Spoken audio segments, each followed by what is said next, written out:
पिछले लंबे समय से लगातार किसान ये मुद्दे उठा रहे हैं और संयुक्त किसान मोर्चा एक अहम हिस्सा भी है।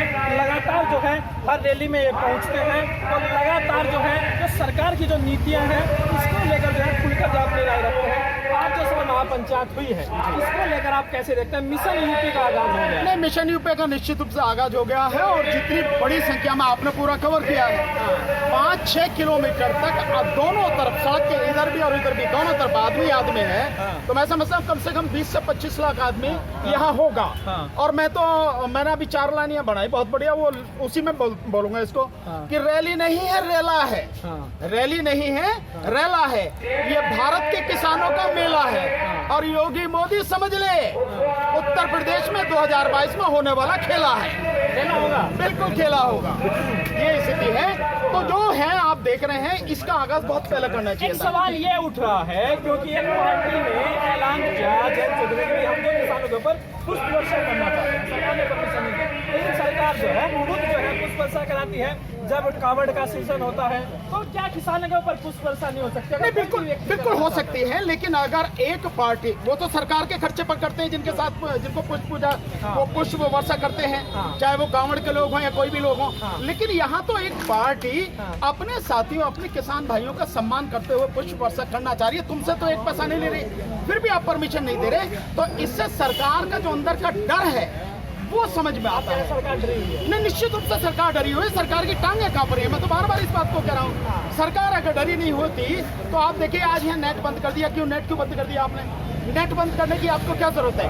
नेट इसलिए बंद किया है कि ताकि लाइव तस्वीरें यहाँ की जो पूरी रैला है इसकी पूरी दुनिया न देख सके, इसके अलावा कोई और कारण नहीं है। आपको क्या लगता है सर, क्योंकि लोकतंत्र है देश में, चुनी हुई सरकार है, लोगों ने सरकार को चुना है, तो इस तरह का व्यवहार क्यों किया जाता है? देखिए इससे जो है ना सरकार की, विशेषकर मैं सीधे कहूँ प्रधानमंत्री मोदी की हताशा, उसका डर और कॉर्पोरेट की और जो विश्व बैंक या IMF वगैरह की इनकी सबकी जो गुलामी कर रहे हैं प्रधानमंत्री, ये वो सामने नजर आता है। क्योंकि वो नहीं वोट बैंक है, सरकार तो कहती है अब तो वोट बैंक की बात नहीं है, लेकिन किसान से बड़ा वोट बैंक कौन हो सकता है? और किसान से पंगा कैसे ले? नहीं, किसान से बड़ा वोट हिंदू मुस्लिम करके काम चल जाएगा। देखिए जब व्यक्ति गुलाम हो जाए, मानसिक रूप से गुलाम हो जाए, इस देश का प्रधानमंत्री मानसिक रूप से पूरी तरह गुलाम हो चुका है चंद कॉर्पोरेट का, वो अंबानी हो, अडानी हो या विश्व बैंक हो या IMF हो या कुछ ऐसी संस्थाएं, कुछ लोग हैं जिनका गुलाम हो चुका है। और गुलाम की अपनी कोई औकात नहीं होती, गुलाम का अपना कोई विचार नहीं होता, गुलाम के अपने कोई काम नहीं होते।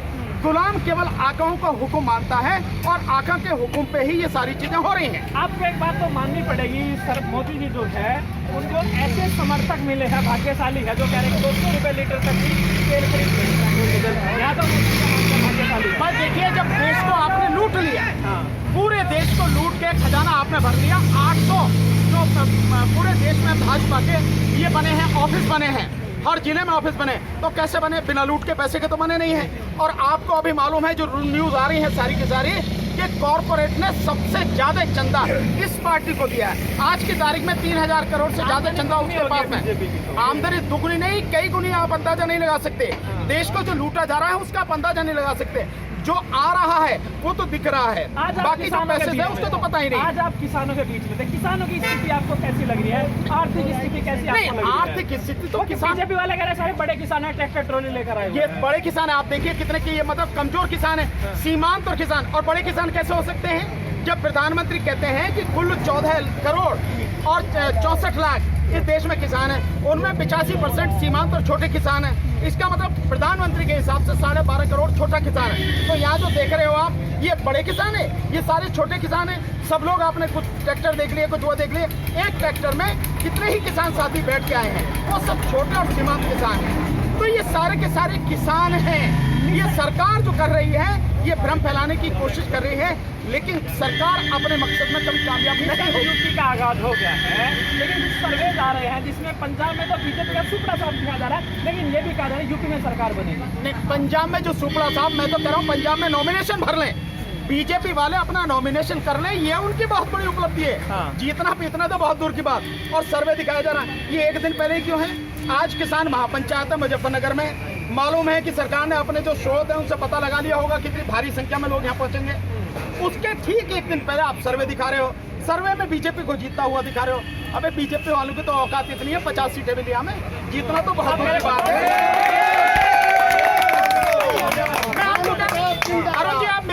लिख लेना, हाँ। 50 सीटें नहीं आने की। और दावा कह रहा हूँ, अगर ये ईवीएम हटा के बैलेट पेपर से चुनाव करा लो, इनमें से इनकी 10 सीटें आ जाए तो बहुत बड़ी बात है।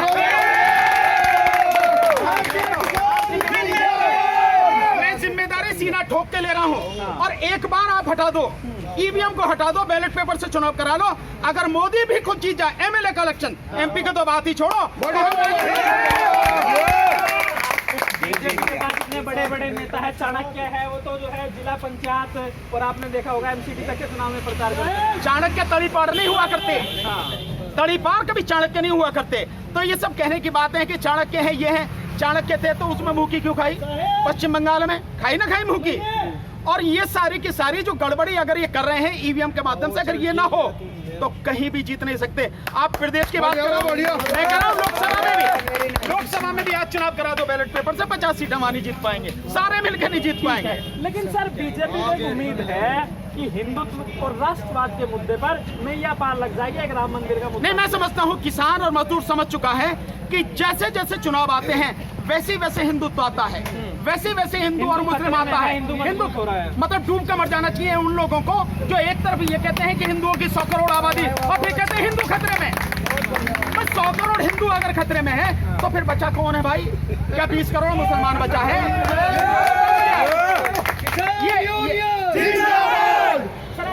ये सिर्फ लोगों को मूर्ख बनाने के लिए और हिंदू मुस्लिम एंगल से इस बाइफर्केशन के लिए, पूरा ध्रुवीकरण करने के लिए ये सारी चालें इनकी होती हैं।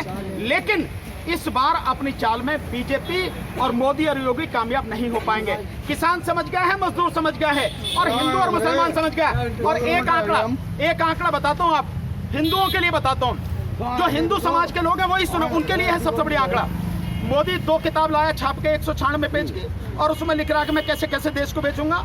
26,700 किलोमीटर की जो सड़क बेचूंगा, रेल बेचूंगा इतने में, BSNL बेचूंगा इतने में, और वो आपके जो BPCL बेचूंगा इतने में, कॉनकोर बेचूंगा इतने में। ये सारा बेच रहा है ना।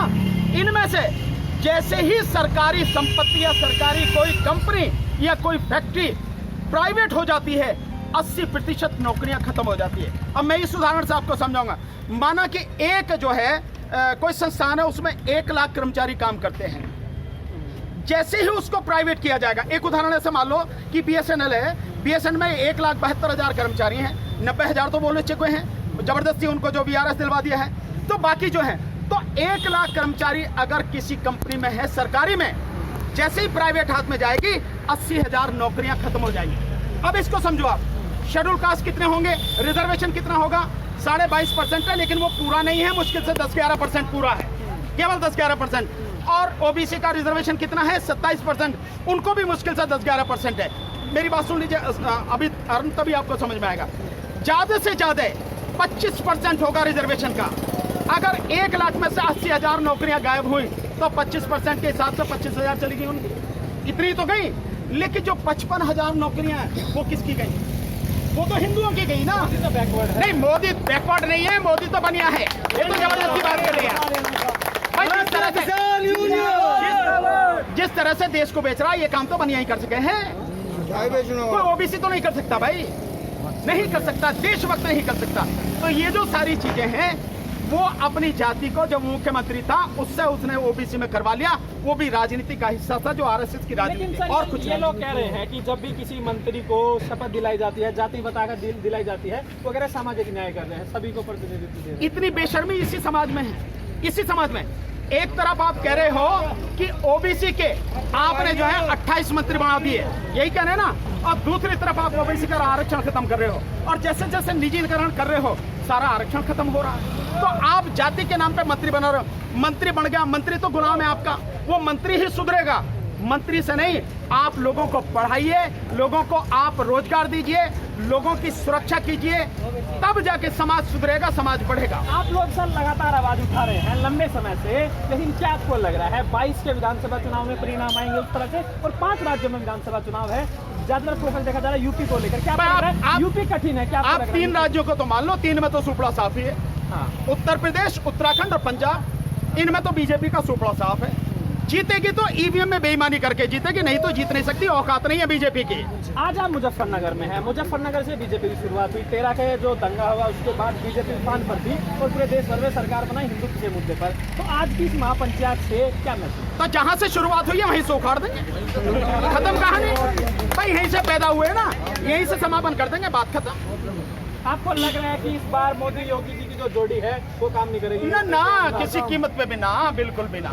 उनका तो सुपड़ा साहब है, खत्म हो गई कहानी, अपने दिन गिने वो। अयोध्या तक बुलेट ट्रेन ना ना, अयोध्या भी काम ना करे, चाहे बुलेट चला लो कुछ भी चला लो, वो खत्म हो गई काम ना। ये तो मंदिर जितने भैया देखो, मंदिर से भैया किसी को रोजगार नहीं मिलता, चंद लोगों को रोजगार मिलता है। एक जिनका सामान बिकता है मंदिरों के लिए, उनका रोजगार चलता है, और दूसरा जो चढ़ावा चंद पंडों को मिलता है, पुजारियों को मिलता है, उनका रोजगार चलता है। बाकी सारे तो बर्बादी होते भैया। और क्या लगे आज की जो रैली हुई कितने लोग? मैं मेरे अंदाजे से कम 20 से 25 लाख लोग, क्योंकि यहाँ से लेकर वहां तक करीब 6-7 किलोमीटर तक दोनों तरफ सड़कों के इधर उधर आदमी ही आदमी है आपके, तो इतना आदमी तो हो। तो इसके बाद जिस तरीके से सर एक सवाल है, क्योंकि एक पॉलिटिकल सवाल है मेरा आपसे, क्योंकि जिस तरीके से संयुक्त किसान मोर्चा है, इनका जो गठबंधन देखा जा रहा है 40 संगठन होगा, लेकिन 3 से 4 पार्टियों का गठबंधन नहीं हो पाता है। देखिए वो अलग बात नहीं हो पाता, लेकिन ये खुशी की बात है, केवल 40 संगठन नहीं, जो पूरे संगठनों को देखा जाए तो करीबन 500 संगठन है।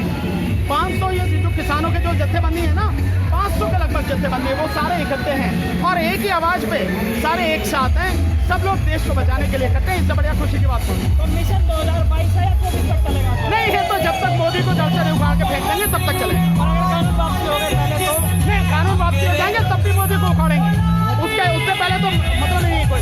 असल जो मिशन है वो मोदी को हटाना। इसलिए क्योंकि देखिए, इसलिए क्योंकि मोदी ही जिम्मेदार है इस देश को तबाह करने के लिए। चलिए तो मेरे साथ भानु प्रताप जिनसे हमने बातचीत की, लगातार जो है किसानों के मुद्दे को लेकर